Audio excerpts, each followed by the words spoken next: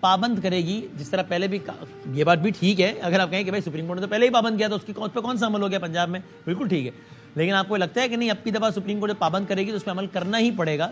پنجاب کا معاملہ الگ تھا کہ بھائی آپ ٹھیک ہے اتنے روز یا کچھ مدت اوپر چلے جائیے سینسس کی مجبوری کی وجہ سے, لیکن ایسا نہیں ہوگا کہ جناب 6, 8, 10 مہینے کھینچتے چلے جائیں گے اور عدالت کچھ نہیں کر سکے گی. ان دو میں سے آپ کا اوپینین کیا ہے؟ بڑا میرا خیال اہم سوال ہے, اور یہ کاظمی صاحب نے بڑی اہم بات کی ہے. یہ میرا خیال سب سے بڑا جو ٹیسٹ ہوگا نا آپ کے اس کا کوشچن کا, وہ نہ پارلیمنٹ تو خیر ہے نہیں, نہ آپ کی نگران حکومت ٹیسٹ پہ ہوگی, نہ باقی آپ کے انسٹیٹیوشنز کا ٹیسٹ ہوگا. سب سے بڑا ٹیسٹ ہوگا وہ ہوگا جو نئے ہمارے چیف جسٹس آ رہے ہیں قاضی فیض عیسیٰ صاحب, یہ کیس جو ہے ان کے سامنے جائے گا, اور جب یہ یہاں پہ 3 مہینے کا پیریڈ ہے, یہ جا کے میرا خیال اکتوبر یا نومبر کے قریب جا کے ختم ہوگا جس میں الیکشن کرانے ہیں, اس وقت یہ موجودہ چیف جسٹس صاحب نہیں ہوں گے, بندیال صاحب نہیں ہوں گے. سو میرے خیال سے کوئی بندہ اگر ٹرائل پہ ہوگا یا جس پہ ساری آنکھیں لگیں گی, جس کو پہلا بڑا فیصلہ کرنا ہے جن کو بینچ کا, وہ قاضی فیض عیسیٰ صاحب کا ہوگا جو آنریبل ہمارے چیف جسٹس ہوں گے. سو ان کا مائنڈ سیٹ دیکھتے ہوئے کہ وہ کیا کرتے ہیں, کیا جو ان پہ ان مخالفین کہتے ہیں دیکھیں جی قاضی صاحب پہ ایک اپنا ٹلٹ ہے, اپنا ایک اسٹائل ہے, جو بھی ہے. سو ان کے لیے میرا خیال ہے پرابلم, ایک بگ پرابلم اس میں آنے والے سپریم کورٹ میں, کہ وہ اس کو کیسے کیس کو دیکھتے ہیں. ان کے سامنے بندیال صاحب کا کیس ہے کہ بندیال صاحب اپنے فیصلوں پہ عمل درآمد نہیں کرا سکے, وہ زیادہ وہ جو پاور یا جو تھوڑی سی ایک ہونی چاہیے تھی ایکسرسائز آف پاور, ایک گرینجر, ایک جو مائٹ ہوتی ہے, ایک جو خوف ہوتا ہے, دہشت ہوتی ہے عدالت کی, چیف جسٹس کی, اپنے فیصلوں پہ عمل درآمد کرا. ماضی میں دیکھا ہم نے افتخار چودھری صاحب جو تھے, انہوں نے بڑا ڈنڈے سے انہوں نے آ کے اپنے سپریم کورٹ کو چلایا بھی تھا, فیصلوں پہ عمل درآمد بھی کرایا, انہوں نے وزیر اعظم کو ڈسکوالیفائی بھی کیا, اور بہت سارے لوگوں کو جیلوں میں بھی بھیجا تھا انہوں نے. سو ان کے مقابلے بندیال صاحب جو ہیں, جیسے آپ نے پنجاب کی بات کی, تو بندیال صاحب تو معذرت کے ساتھ بہت بڑا ان کے لیے احترام ہے ذاتی طور پر, لیکن وہ اپنے فیصلوں میں عمل درآمد نہیں کرا سکے. آپ اپنی رائے بھی دینا, of course it is anybody's guess of course, لیکن آپ کی رائے کیا ہے کہ فائز عیسیٰ صاحب بھی ایک حد سے زیادہ آگے نہیں جا سکیں گے اپنے اس فیصلے کو عمل درآمد کرانے میں, یا نہیں وہ میک شور کریں گے ورنہ ایکشن بھی لے لیں گے ریلیونٹ بندے کے خلاف؟ What's your opinion? میرا خیال ہے قاضی صاحب کا مطلب بڑا آگے مشکل ہوتا ہے کسی بندے کے بارے میں رائے دینا کہ اس کا مائنڈ سیٹ اپروچ کیا ہے, یا وقت کے حالات کے ساتھ لوگ بدلتے بھی ہیں, رائے بھی بدلتی ہے, موڈز بھی بدلتے ہیں. جب آپ کو آفس ملتا ہے, کوئی عہدہ ملتا ہے, تو اس کے ساتھ صاف ظاہر آپ میں بھی چینجز آتی ہوتی ہیں. تو وہ تو دیکھنا پڑے گا کہ وہ اپنے آپ کو ایک نئے عہدے میں جو موسٹ پاورفل اور ویری کروشل ٹائم پہ وہ بن رہے ہیں, چیف جسٹس بن رہے ہیں, تو وہ اپنے آپ کو کس طرح ہسٹری میں ایک دیکھنا چاہیں گے. لگتا تو ہے وہ آئیڈیلسٹ ہیں, ان کا یہ بعض دفعہ گفتگو سے, ان کے یا کنڈکٹ سے, ان کے یا فیصلوں سے, یا ان کے اوپینین سے تو لگتا ہے کہ شاید وہ آئیڈیلزم لے کر چلیں گے, اور وہ اپنے آپ کو تاریخ میں اس طرح کا چیف جسٹس نہیں لکھوائیں گے جو یہ سمجھا جائے گا کہ جنہوں نے آ کے ایک کمپرومائز کیا, یا الیکشن ہونے تھے 3 مہینوں میں, انہوں نے ان کو اور ان کے سامنے کیس لایا گیا, اس کے باوجود جو ہے وہ فیصلہ وہ نہیں کر سکے. لیکن میرا خیال ہے ایک جو مجھے لگتا ہے قاضی صاحب کیا کریں گے, وہ ان سے بندیال صاحب سے ایک سبق سیکھیں گے, اور انہیں سیکھنا چاہیے. وہ ایک ہی کام کریں گے, وہ پورا فل بینچ بنا دیں گے جو انہیں بنانا چاہیے, رادر دین 3-4 وہ کہیں گے جناب کہ میرے اکیلے کا تو نہیں, اور کل کو اپنا ووٹ بھی ڈال دیں گے, جناب ٹھیک ہے کہ الیکشن کریں 3 مہینوں میں, نہیں کریں گے تو سزا ہونی چاہیے.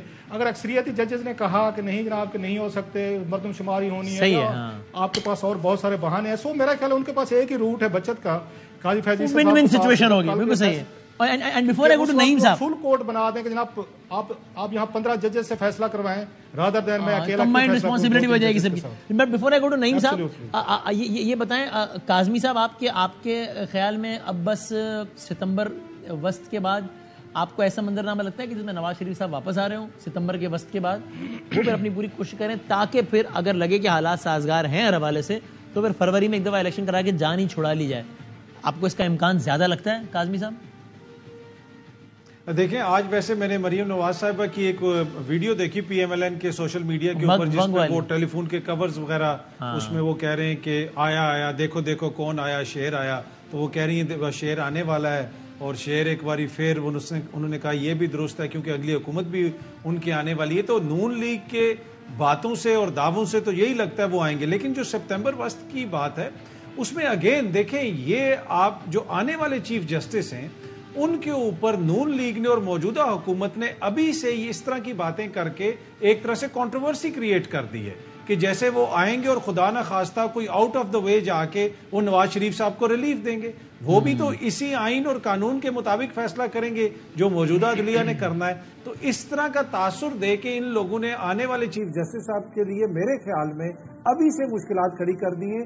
وہ کیسے ممکن ہو پائے گا کہ وہ ان کو آگے اس قسم کا ریلیف دیں گے؟ باقی جو ان کی واپسی کا تعلق ہے، اگر اپنے بھائی کے دور اقتدار میں جس میں وہ آل ان آل تھے اور نگراں حکومتیں بھی ایسی کہ جہاں پہ مکمل آپ کے وہ ان کے ساتھ ہم آہنگی ہے، اس کے باوجود اگر میاں صاحب نہیں آئے تو پھر اگر وہ سپتمبر میں آتے ہیں تو پھر آپ اس سے اندازہ لگا سکتے ہیں کہ میاں صاحب کا اپنے بھائی سے بھی زیادہ کسی اور شخصیت کے اوپر اعتبار ہے یا کسی اور چیز وہ تو اس میں پھر یہ اینگلنگ کرتے ہیں نا، وہ کہتے ہیں کہ ابھی انصاف کے تقاضے پورے نہیں ہو رہے، اگلے والے نیوٹرل ہیں، اور جب انصاف کے تقاضے پورے ہوں گے تو ہمیں سزا اتنی غلط ہوئی کہ اس سزا نے ریورس ہی ہونا ہے اور کوئی چارہ ہی نہیں ہے، سزا کا فیٹ ہی نہیں ہے. وہ اس سے یہ انٹرپریٹیشن ہے ان کی. تو جی یہ تو ان کی انٹرپریٹیشن ہو سکتی ہے، لیکن آئین اور قانون کی انٹرپریٹیشن تو دیکھیں عدالت نے آئین اور قانون کے مطابق کرنی ہے. صحیح. اب خدا نہ خواستہ یہ تو نہیں ہو سکتا کہ 3 مہینے کے بعد آئین بدل جائے گا اور عدالت کی ٹوٹل جو ہے پوائنٹ آف ویو بدل جائے گا. تو یہ میرے کہنے کا مقصد ہے کہ جو بھی کچھ ہونا ہے، اس لیے کہ موجودہ دور میں ہی انہی عدالتوں سے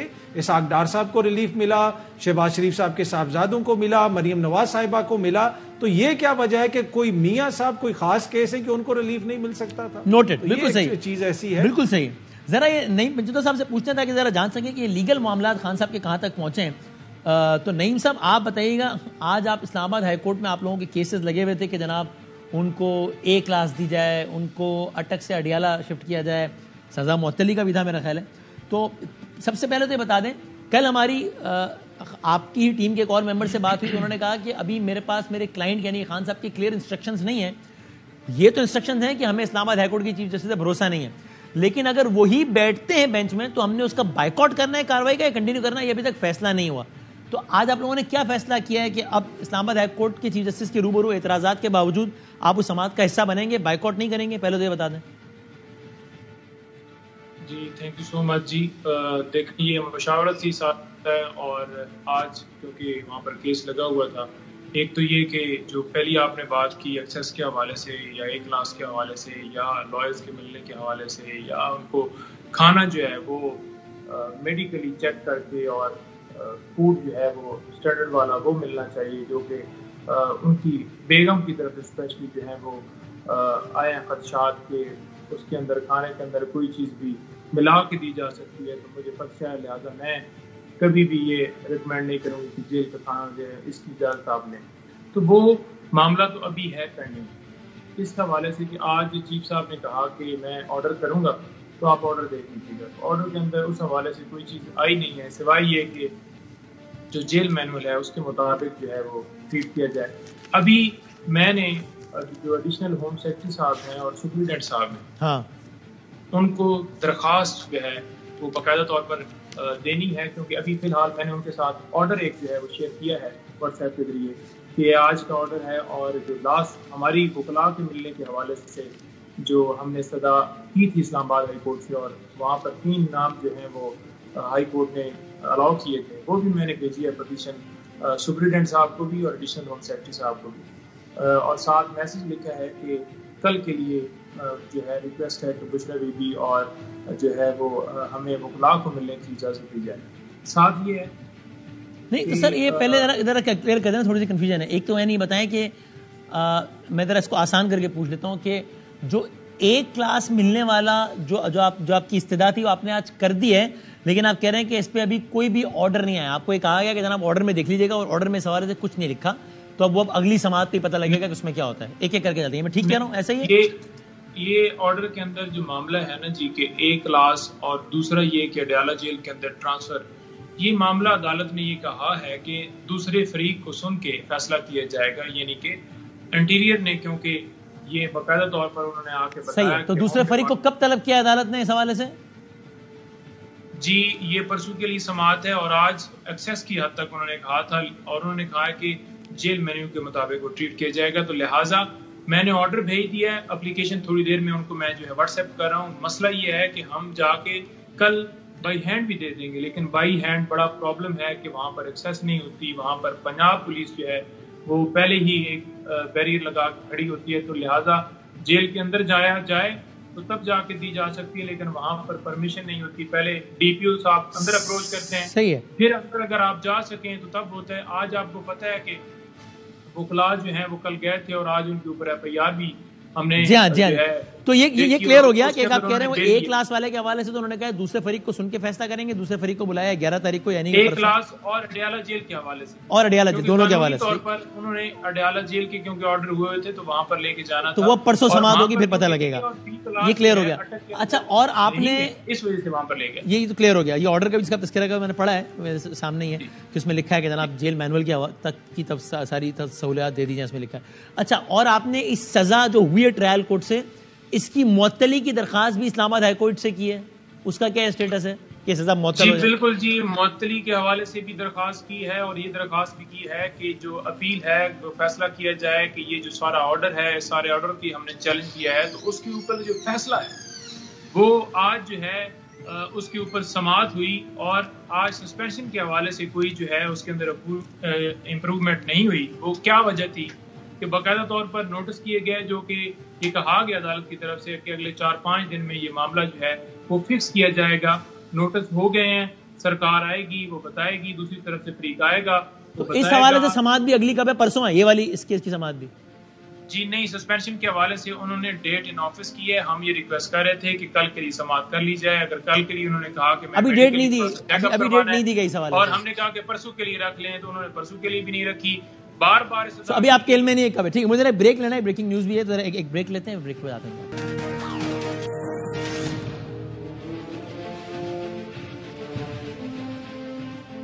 جناب پریم آپ کو خوش آمدید کہتے ہیں. اسٹارٹنگ فرام یو کلاسرا صاحب، آپ یہاں اسلام آباد میں بیٹھے ہیں. ابھی اس سے پہلے نصرت صاحب سے ہی بات کر رہے تھے ہم. کیا ویسے کوئی خیر خبر ہے کوئی کہ کون ہے نگراں وزیر اعظم یا کیا ہے معاملہ؟ مجھ سے پوچھے جی سر، جی آپ سے سر ابھی تک تو آج خواجہ آصف صاحب کا میں سن رہا تھا بیان. انہوں نے بڑا، آپ کو خواجہ آصف صاحب اپنا ایک مخصوص سٹائل رکھتے ہیں، تو انہوں نے تو یہی کہا. ایک رپورٹر ہمارے شاکر عباسی صاحب ہیں، بڑے اچھے پولیٹیکل رپورٹر ہیں، تو وہ ان کے ساتھ انٹرویو کر رہے تھے تو انہوں نے یہ کہا جناب یہ جتنے نام جو آپ بتا رہے ہیں نا، چینل والے یا اخبار والے یا ہم سوشل میڈیا پہ، ان میں سے تو کوئی نہیں ہے. اچھا، انہوں نے بلکہ یہاں تک کہا کہ شاید یہ لوگ اپنے نام خود لگوا رہے ہیں. لیکن میرا خیال ہے، میرے کچھ نام تو پہلے آ رہا تھا تو میں نے اس کو فالو اپ کے طور پر کچھ لوگوں سے بات کی ہے. تو جلیل عباس جیلانی صاحب کا نام مطلب سیریسلی یہ کنسیڈر بھی ہوا ہے. ان کے جاننے والے جو کہتے ہیں کہ ان کے گھر کو سیکورٹی بھی دی گئی ہے، کوئی پروٹوکول بھی دیا گیا ہے، اور شاید مطلب ہے ان کو جہاں پہ بریفنگ ہوتی ہیں، جہاں بلا کے میٹنگز ہوتی ہیں، انٹرویوز ہوتے ہیں یا جو ڈسکشنز ہوتی ہیں اسلام آباد کے اندر ہی، تو ان کو بلا کر وہاں بریفنگز بھی دی گئی ہیں اور ان کے ساتھ ڈسکشنز بھی ہوئی ہیں. تو ان کی اہم لوگوں سے میٹنگز جو ہے نا، نان پولیٹیکل لوگوں سے ان کی میٹنگز بھی ہوئی ہیں. یہاں تک تو بات ہو چکی ہے. لیکن آپ کو پتہ ہے پاکستان جو ہے یہاں پہ تو آخری لمحے تک جب تک اناؤنسمنٹ نہ ہو جائے، چیزیں سامنے نہ آ جائیں، حتمی طور پر تو کچھ نہیں کہا جا سکتا. اور میرے کہا جلیل عباس جیلانی صاحب جو ہیں ایک بڑا اچھا چوائس ہوں گے. اگر مجھ سے پوچھیں، میری شاید ہو سکتا ہے بیسٹ اوپینین ہے ان کے حق میں. فارن سیکریٹری رہے ہیں امریکہ میں، وہ آپ کے بڑے اہم اسٹیشن پہ سفیر رہے ہیں، انڈیا میں ڈپٹی ہائی کمشنر رہے ہیں اور یہ فارن سیکریٹری رہے ہیں. اور بڑے ان پہ کوئی ایسا کوئی بڑی بگ کنٹروورسیز بھی نہیں ہے، جو لوگ ان کو جانتے ہیں. ہی از اے ڈیسنٹ اینڈ جینٹل مین. سو ایک اچھا چوائس ہو سکتے ہیں جن پہ کنٹروورسی میرا خیال اتنی زیادہ نہیں ہوگی. وہ بندے ہیں جن پہ کوئی انگلیاں نہیں اٹھائی جا سکتی کہ ان کا یہ دیکھے فلاں پارٹی کے ساتھ ان کا کوئی تعلق رہا ہے یا فلاں کے ساتھ ہمدردی تھی. وہ بالکل پروفیشنل اور ان کے بارے میں کہا جاتا ہے ایک کیریئر اورینٹیڈ ایک فارن آفس کے افسر ہیں. جتنے نام مارکیٹ میں اس وقت چل رہے ہیں ان میں سے آپ کے خیال میں بیسٹ چوائس جلیل عباس جیلانی ہوں گے؟ میرا خیال ہے نہیں، ہی از اے گڈ چوائس. کوئی آف کورس جن لوگوں نے ان کو اگر سلیکٹ کرنا ہے یا نام دینا ہے وہ آپ اور میری اوپینین پہ تو نہیں کنسیڈریشن ہوں گی، اپنی پرائرٹیز ہوں گی کہ ہم نے کس بندے سے کیا کام لینا ہے. تو لہٰذا یہ تو اپنی جگہ پہ میں نے اپنی رائے دی ہے کہ ان کیس ہو سکتا ہے لوگ اس کو بیسٹ اوپینین سمجھے وٹ ایور، لیکن میں سمجھتا ہوں کہ he will be a good choice.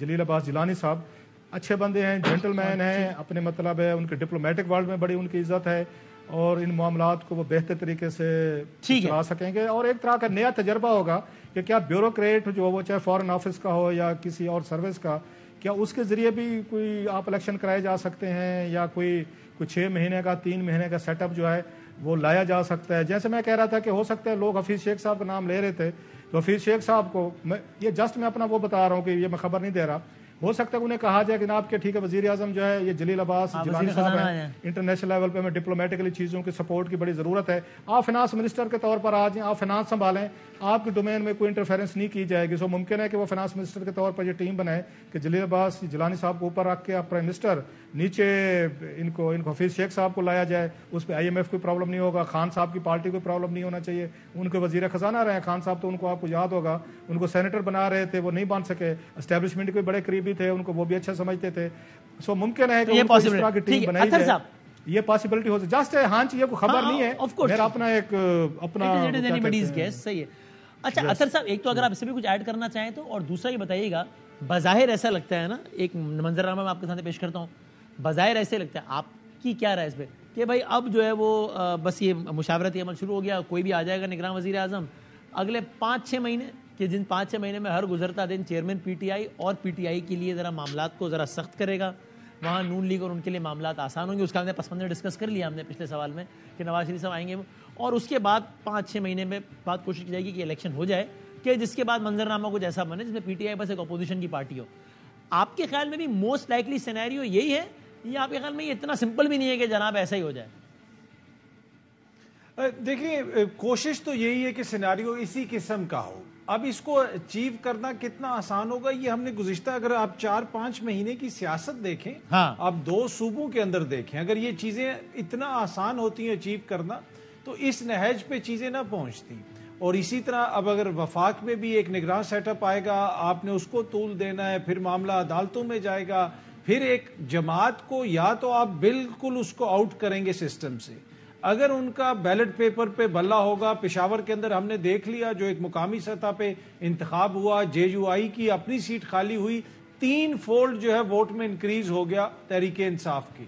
تو وہ آپ کو ایک سینٹیمنٹ نظر آ رہا ہے, اور پھر اس سے ہو رہا یہ ہے کہ ہر گزرتے دن کے ساتھ وہ جو وکٹم کارڈ ہے وہ موٹا ہوتا جا رہا ہے, مضبوط ہوتا جا رہا ہے. پہلے تو صرف یہ تھا کہ مجھے حکومت سے نکالا, میرے خلاف مبینہ سازش ہوئی, عالمی سطح کی سازش ہوئی, اب تو جیل بھی آپ چلے گئے, پھر جتنی FIRs ہوئیں, تو اس سے تو ان کے لیے جو سمپتھی ووٹ ہے اس میں انکریز ہو, مجھے اس میں انکریز ہوتا ہوا وہ نظر آ رہا ہے. اب اس پہ وہ کس طریقے سے اس کو ٹیکل کریں گے میرے خیال میں اتنا آسان نہیں ہوگا, اور اسی وجہ سے پھر آپ کو جو 3-4-5 مہینے کا وقت جو ہے وہ درکار ہے. اور اس میں ایک چیز ہمیں نظر آ گئی ہے کہ نااہلیت ہو گئی ہے, آپ اب الیکشنز نہیں لڑ سکتے, پر جماعت ابھی بھی وہاں پہ موجود ہے. تو یہ وہ ساری چیزیں جن کو دیکھ کے جو ہے نا آنے والے 3-4-5 ہفتوں کے اندر کچھ چیزیں کلیئر ہوں گی. آپ کہہ رہے ہیں ممکنہ منظرنامہ یہی, لیکن اتنا آسان بھی نہیں ہے اس کو اچیو کرنا. ٹھیک ہے, اینڈ ٹورڈز دی اینڈ نعیم صاحب آپ تو بتائیے, آپ کو ہم نے پرسوں ہمارے پروگرام میں تھے جب ہم نے آپ کو بتایا کہ FIR کا نوٹس آیا, آپ نے کہا مجھے پتہ ہی نہیں, پھر ہم نے آپ کو بتایا, آپ نے کہا اچھا جی آ گیا ہے. پھر کل آپ وہاں پیش ہوئے تو 8 گھنٹے آپ کو بٹھا لیا, بیچ میں تو خبر ہے آپ کو گرفتاری کر لیا. آج پھر خواجہ حارث صاحب کو بلا لیا تھا جو کہ ایک اور لائر. خواجہ حارث صاحب آج گئے FIR کہ نہیں گئے, پہلے تو بتائیں. جی خواجہ حارث صاحب آج نہیں گئے. مجھے جو نوٹس ملا تھا آپ کے پروگرام کے ذریعے پتہ چلا, میں جو ہے سو وہ میں نے کہا کہ میں نے ڈیسائیڈ کیا کہ پروٹیکٹیو بیل لینے کی ضرورت نہیں ہے, کیونکہ اگر گرفتاری کرنی ہے تو کوئی بھی کسی مقدمے میں بھی آپ کو پتہ ہے جس طرح سے گرفتاریاں ہو رہی ہیں تو ہو سکتی ہے. تو لہٰذا میرا دامن صاف تھا قانون اور آئین کی بالادستی کے لیے.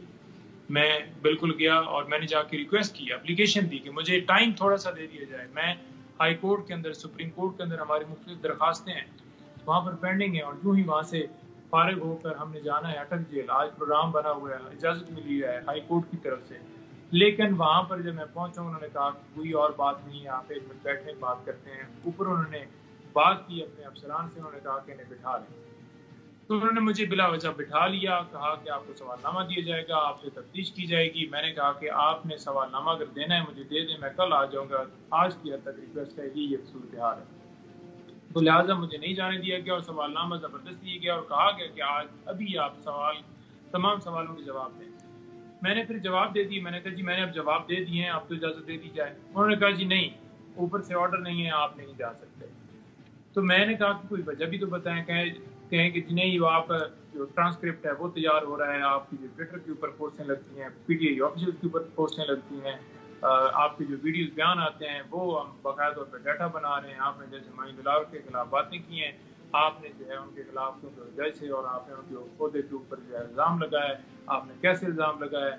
وہ سوال نامے کے جواب دینے کے باوجود انہوں نے مجھے وہاں پر بٹھائے رکھا اور 8 گھنٹے مجھے حبسے پجا میں رکھا. کوئی ریزن ہوتی ہے قانون کے مطابق یہ ہے کہ آپ کو کوئی انکوائری اگر آئی ہے, آپ کو کوئی نوٹس آیا, آپ کے ساتھ اس دوران کوئی بدتمیزی, ایک تو ظاہر ہے ویسے ہی بغیر کسی وجہ کے بٹھانا اس کا ہی جواز نہیں بنتا, لیکن کوئی بدتمیزی یا کوئی مس ہینڈلنگ اس طرح کی کوئی چیز؟ لیکن سب سے بڑی بدتمیزی یہی تھی کہ جب میں نے کہا کہ میں ٹائم لینا چاہتا ہوں, مجھے کم سے کم اگر نوٹس بھیجا تھا تو اس کے اندر لکھنا چاہیے تھا کہ کیا معاملہ ہے, کیوں ہم آپ کو بلا رہے ہیں, کوئی کاپیاں پرووائڈ کریں. میں نے ادھر صرف یہ کہا کہ مجھے جانے کی اجازت دی جائے کیونکہ میں جانا چاہتا ہوں, آپ نے بلایا مجھے, حالانکہ نوٹس جو ہے وہ ریٹن ریسیو نہیں ہوا, لیکن میں پھر بھی آ گیا. انہوں نے کہا کہ نہیں آپ نہیں جا سکتے, نہیں بٹھا لے, اور ساتھ ایک بندہ بٹھا دیا گیا جو کہ نگرانی کرتا رہا کہ میں اٹھ کے کہیں باہر بھاگ نہ جاؤں, کہیں چلا نہ جاؤں, اور وہ اس طریقے سے انہوں نے مجھے ہتھ کڑی نہیں لگائی. باقی انہوں نے مجھے کمرے سے یا ایک دوسرے کمرے میں جانے کے لیے میں نے 3-4 گھنٹے کے بعد ریکویسٹ کی, تو میں نے کہا کہ تھوڑا سا مجھے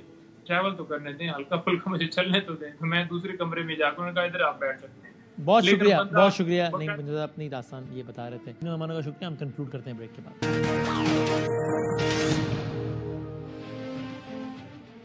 اور جاتے جاتے اب سے کچھ دیر پہلے ایک عالمی جریدے نے یہ دعویٰ کیا ہے کہ وہ سائفر کے جس کی بنیاد پر عمران خان صاحب یہ دعویٰ کرتے رہے کہ ایک سازش کے نتیجے میں ان کی حکومت گرائی گئی تھی, اس سائفر کا انہیں حصول ہو گیا ہے اور انہوں نے اس کو تقریباً منوان اس کو شائع بھی کر دیا ہے. یہ اب سے کچھ دیر پہلے کی ایک سٹوری ہے اور اب اس کے کانٹینٹس دیکھتے ہیں اور دیکھیے کہ اس پہ متعلقہ فریقین کا کیا رد عمل آتا ہے. Very interesting. زندگی صحت رہی تو انشاءاللہ اگلے پروگرام میں ملتے ہیں, تب تک کے لیے اللہ حافظ.